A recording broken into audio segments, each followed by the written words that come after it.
Do you know what my kryptonite is? My kryptonite is when you talk about children. You talk about children with autism. That is a tough file. We want to make sure that all 100% of the families, not just 25%, all 100% get proper funding. Premier Doug Ford talking about his government's new autism program for the first time since the controversial changes were announced. Now, there are calls for his minister on the file, Lisa MacLeod, to resign, but he quickly dismissed that idea and throwing some shade on the media in the process. I would never ask Lisa MacLeod. She's an absolute all-star. I would never, ever, I want to repeat that, ever ask Lisa to resign. She's done an incredible job, and let's just make sure it's factual, because as you know, being in the media, everything that's reported isn't always factual. The calls for Lisa MacLeod's resignation come after Ontaba, an association of autism therapists, put out this letter yesterday, alleging the minister bullied the organization, demanding they give a quote of support for the new program, or it would be 4 long years. The opposition wants her to resign. That is no way to run a government. Personal vendettas, political attacks against people that are just trying to help children with autism, it's disgraceful. So this minister has to go. No government in this province has a good record when it comes to helping children with autism. Under the Liberals, the wait list grew to 23,000, with children languishing on it for years. But Doug Ford promised to be different. He's eliminating the wait list, but capping money for treatment. Here's what he said during our CityNews debate. I promise you, you won't have to be protesting on the front of Queen's Park like you did with the Premier here.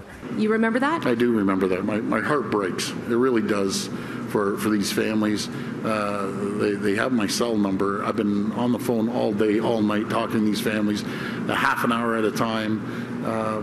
My heart goes out to them. But there's 75% of the people, Cynthia, were getting nothing, and there was no sight in the future for them. Intense therapy for high-needs children can cost up to $80,000 a year. Under the new plan, funding will be capped at $20,000 a year up to the age of 6, and then $5,000 a year up to the age of 18, regardless of need.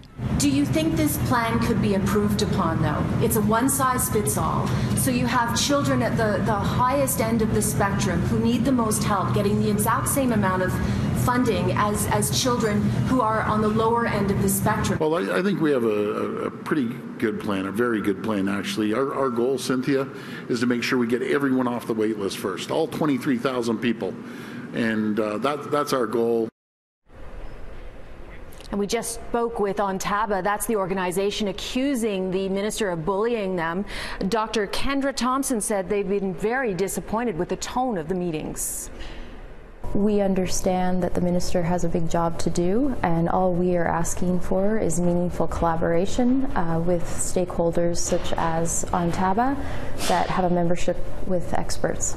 We have many concerns about the new program, one being that it's a one-size-fits-all policy in which children who have a diagnosis will receive the same amount of funding, and we know that children on the spectrum have very different needs. So some have very intense needs and some have minimal needs. So giving the same amount of funding to everyone will lead to, we think, very difficult positions for families to be in.